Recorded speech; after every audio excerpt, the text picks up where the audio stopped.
Hi, everybody. I'm Bryan Mudd, a fan of South Plains politics. Here's your talking points for this week. Grief in El Paso. What's next? While Texas loosens gun restrictions, the president seems ready to call for tighter gun laws. What do you think? And if you think the state's changes to marijuana laws make it okay for you to use the drug, Lubbock's district attorney says not so fast. From the studios of KMAC Television in Lubbock, your local election headquarters. This is Talking Points with Bryan Mudd. Sponsored by Capital Mortgage Services. Thanks for joining us, everybody. Also this week, it's all science.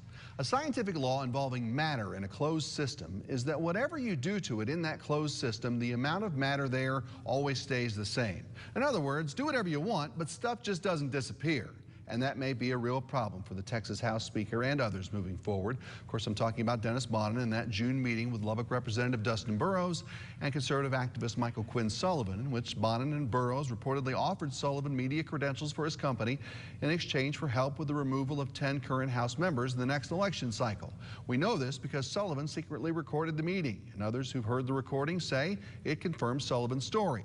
Bonnen first called this untrue, but now Bonnen has changed his story and calls it a mistake. He has said as much in an email to House members this week, also saying in part, "I was stupid to take a meeting with an individual who has worked hard to divide our House. I said terrible things that are embarrassing to the members, to the House, and to me personally."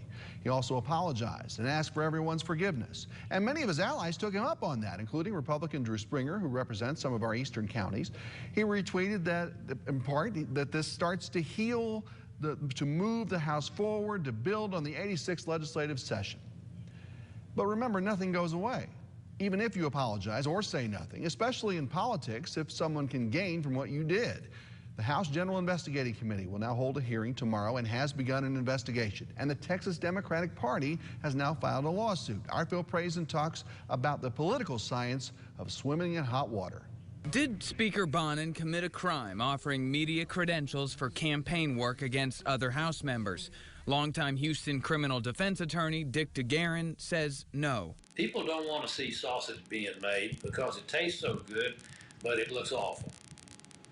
And there are political deals being done everywhere. In short, Bonnen doesn't control media credentials. The Texas House Administration Committee does.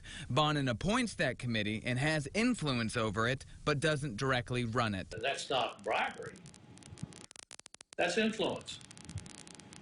And it's not corrupt influence. Still, the Texas Democratic Party made it a civil issue Thursday by filing a lawsuit, claiming Bonnen and Sullivan created a political committee without registering as such to the state. Without disclosure, without public information about who's spending money on what, is telling somebody else to use their dark money on a particular race. So that is really questionable. One of the goals for the Democratic Party is to preserve and publicize Sullivan's recording. Texans deserve to know what the Speaker of the House said. Texans deserve to know what the Republican caucus chair said. They deserve to know what was happening in their Texas capital. Bonnen and Sullivan did not respond to requests for comment, but Sullivan tweeted that he is a whistleblower and is being victimized by a frivolous lawsuit by the Democrats, and he looks forward to kicking, quote, donkey butt in court. Phil Praisen in Austin. Remember now, the Texas Democrats' case is a civil one. At last word, no one has filed any criminal complaint. We'll see what comes out of the committee hearing. For his part, Lubbock's Dustin Burrows has said precisely nothing. But his opponents in the next election are beginning to question all this. We feel as a people, and I feel personally, that as our representative, he should make a statement to address this issue, to let the people know his side of the story, and to answer questions that the people have. Perry Franks at this point is the only Democrat running in Burrows District 83. And Mr. Burrows also now has a Republican primary challenger. Say hello, everybody, to David Spear. Good to see you. Good to see you. Thanks for having me. Well, sure. Our pleasure to have you here. You know, your reaction to all this involving Mr. Burrows and why you decided to challenge Mr. Burrows now. Well, the news is still coming out about that, and I'm sure in the next several days we'll find out more, especially the hearing on Monday. But I actually decided to run before all of that happened. It's just funny, the timing of it officially.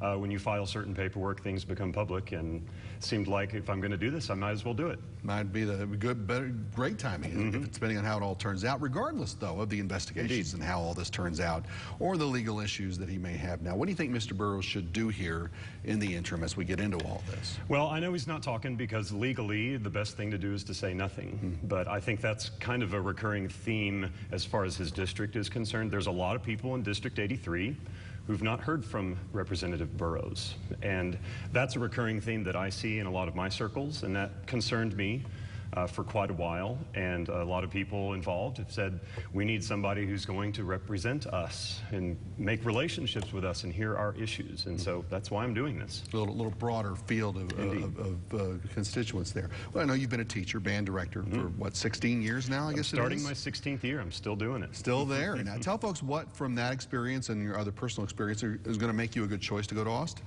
Well, you know, as an educator, sometimes you don't get choices who you work with. And so you have to make relationships with the teachers around you. With the students, you have to get to know what's going on in their lives. And through that, you learn a lot about families and the challenges that families are having right now in Texas. I've taught in a big school district like Friendship, not when it was really big, you know, it grows 5% every year, but I spent 12 years in Friendship and got to know a lot of that community, and now I'm out in New Deal, which is a very different demographic, small town, small community, and I travel, of course, with my job to all of the other towns in this area for football games and events and things like that.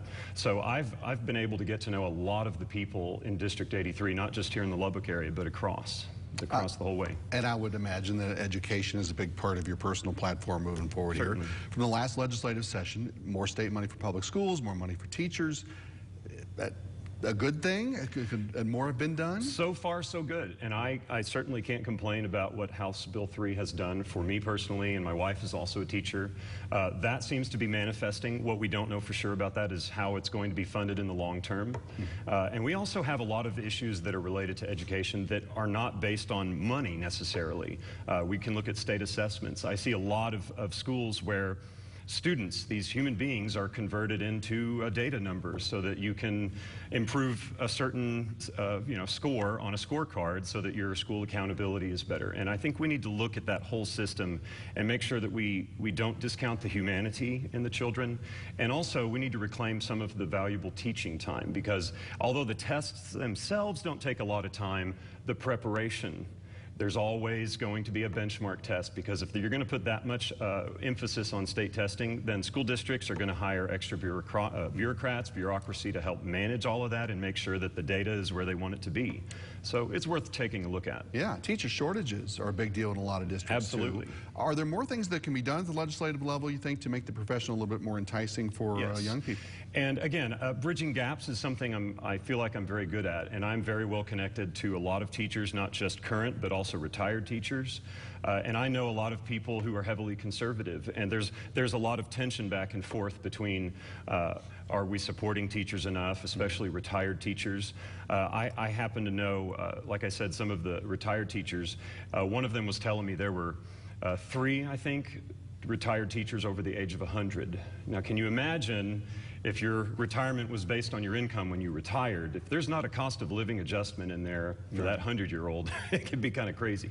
So some of it's funding related. Healthcare is difficult for everybody. But I think if we show students who are in colleges who want to be teachers, if we show them that we take care of Texas teachers, and I think we do, and I think sometimes that message needs to get out from an educator more so than just a representative or a union representative. But I want to be that voice from the legislature who says, I'm a teacher and we treat our teachers superbly here in Texas. The final seconds we have here, I know it won't be just education you want to talk about here for the next few months. Give me a little list of some other issues that are kind of at the top of your head. Liberty, states' rights. A lot of the issues we have right now are related to the fact that states don't have enough power to do the things that they need to check the federal government. The family is very important. There's a lot of issues that I think if we could focus on making the things that are going on, rather than illegal, make them unthinkable. If you really want to control abortion, drug use, we need to make these things unthinkable, not just illegal. We need to change the culture so that the politics will flow downstream. Interesting stuff. David Spear, candidate for District 83. Good to talk to you. Good to talk to you. Thank you. And since it goes along with what we're talking about, here's the results of last week's poll question. We asked if you'd like Michael Quinn Sullivan to release his recording of the Bonham Boroughs meeting. It appears darn near all of you want to hear it. 91% yes. We thank you for sharing. And we'll have this week's poll question for you to go vote on a little bit later in our show. Please do that, by the way. We'd like to hear from you.